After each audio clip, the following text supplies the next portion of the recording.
Good morning, my dear students, and I hope you all are good at your places. Now, beta, we'll continue with the chapter of story writing. In our last lecture, I have explained you the features of a good story, how you can write down a story, or the things that you have to keep in mind while writing a story, and the two different ways to write a story.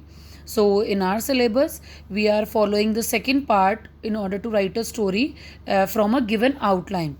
So, certain stories are given to us with outlines, and these stories, I am not going to explain all the stories to you. This is the first story, A Thirsty Crow, and I hope this story you have read earlier also many times. So, just read out this story on your own from the book.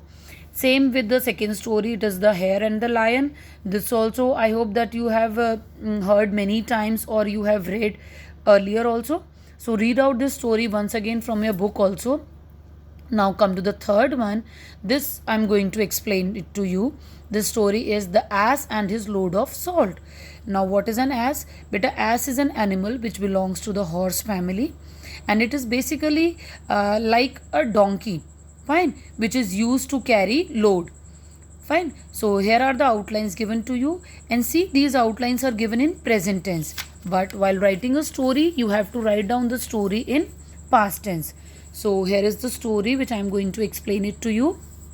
So first of all, there was a merchant in a village, and he used to deal in salt, and in order to deal in salt, he had an ass in order to carry the load. So what happened one day was, the ass was carrying salt, and it was a bit overloaded, and because of that, while the ass was crossing the stream, he stumbled and fell down in the stream. But he got up with great difficulty.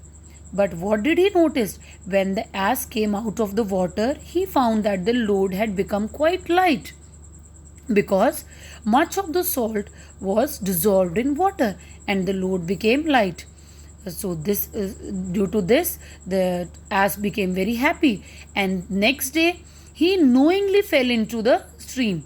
While crossing the stream, he knowingly fell, and due to this, the merchant got very angry, and what he decided is, he decided to teach the ass a lesson. Next day, when the merchant the next day, what happened? The merchant loaded the ass with cotton instead of salt.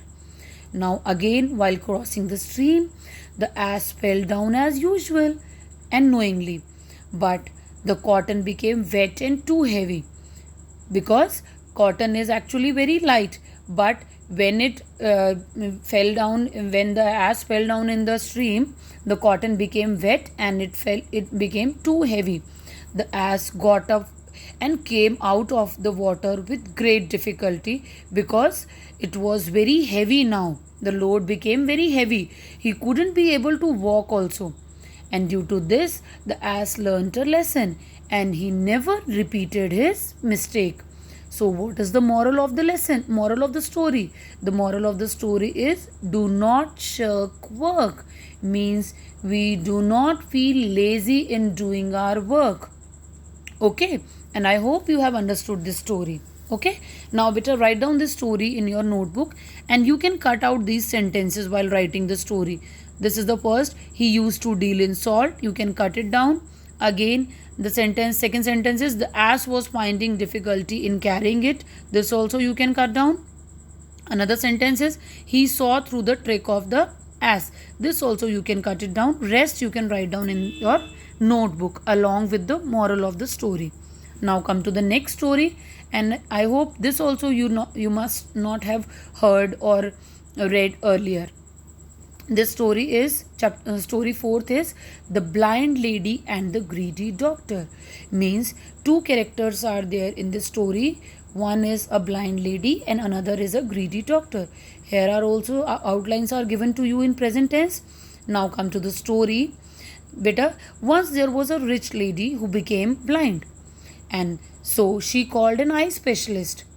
Now the eye specialist promised her to cure her within a fortnight. What is a fortnight? Fortnight is a period of 15 days. Now on this, the lady agreed to pay a large fee. So the doctor operated her eyes and bandaged them. What happened next is the doctor came every day and he gave her some medicines and removed some furniture from her home. Now, this went on for 14 days continuously. On the 15th day, the doctor removed the bandages of the lady, and what he said? He said, "Now you can see. Now, if you can see, so please pay me my fees." But the lady was cured and her eyesight also had been restored, but she was shocked to see that all the pieces of costly furniture were missing from her house. Now, on this, she refused to pay the doctor his fees on the plea that she could not see the furniture in her room, which meant that her sight had not been restored. So, on this, the doctor felt very angry and he filed a suit against her in the court for not paying his fees.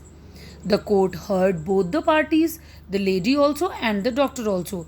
But after knowing the reality, the judge dismissed the doctor's case and he charged him with the case of theft and sentenced him to prison for swindling and stealing. So, this way, the doctor was sentenced to jail. So, what is the moral of the story? Moral of the story is greediness is a curse.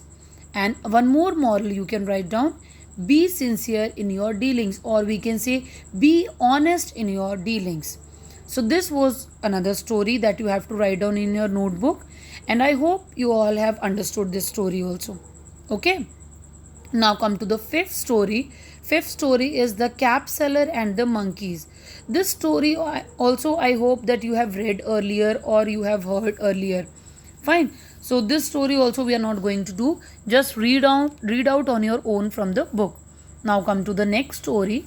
The next story is result of cunningness. This story you have to write down in your notebooks. Now here are also certain outlines given to you in the present tense, but write down the story in past tense. So in this story, beta, once there were two friends who were traveling. Now, while traveling, one of them saw an axe which was lying on one side of the road. And the friend one, he lifted it and said, "I have found an axe." Now, another friend said, "Do not say that you have found it." The friend who had lifted the axe did not agree to this suggestion. He was not agreed with his suggestion and he said, "I have found the axe and whatever I get after selling it off, I will keep it with me. I can't share the money." So, see students, these sentences are given in inverted commas. Means these are in direct speech. So, you have to write down these sentences in this way only, whether it is present tense or in whatever. Clear? Because these are in direct speech, and put them in inverted commas only.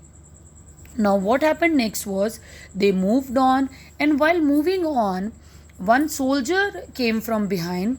Actually, the ace belonged to the soldier, and the soldier said, "Stop, you are thieves." Now, the first friend who was carrying the axe said, "We shall be arrested now." Now, the second friend politely said, "Don't say that we shall be arrested. Say I shall be arrested because you are holding the axe." Fine. Now, the soldier took the first friend in custody and put him behind the bars. So, beta, in this story also, I hope you have learned this moral that cunningness comes to grief, because he was feeling very greedy and he was very cunning towards his friend, that he said that I have found this axe, so this axe belongs to me, and whatever I get after selling it, I'll take the money with me only. So this is cunningness. So you should all be very honest and you should not be cunning towards anything, whether your friend or anyone. Clear? Now I hope this story is also clear to you. So better write down this story in your notebooks, and better no need to write down these outlines in the notebook. Just write down the story with the moral. So these three stories, I mean the third story, fourth story and the sixth story, you have to write down in your notebook. Now see, there are two exercises are given to you. In the first exercise, 4 outlines are given to you for 4 stories. Now from these outlines, try to make your own story with the help of these outlines and write down in your practice book, so that it will help you in order to write down a story. And see the next exercise. In the next exercise, certain morals are given to you, not hints are given to you, no outlines are given in the second exercise. In this exercise, morals are given to you, and you have to frame a story which is having these morals. Clear? So this also you can also try out in your practice notebook, so that the chapter story writing will become clear to you. Okay, now thank you all.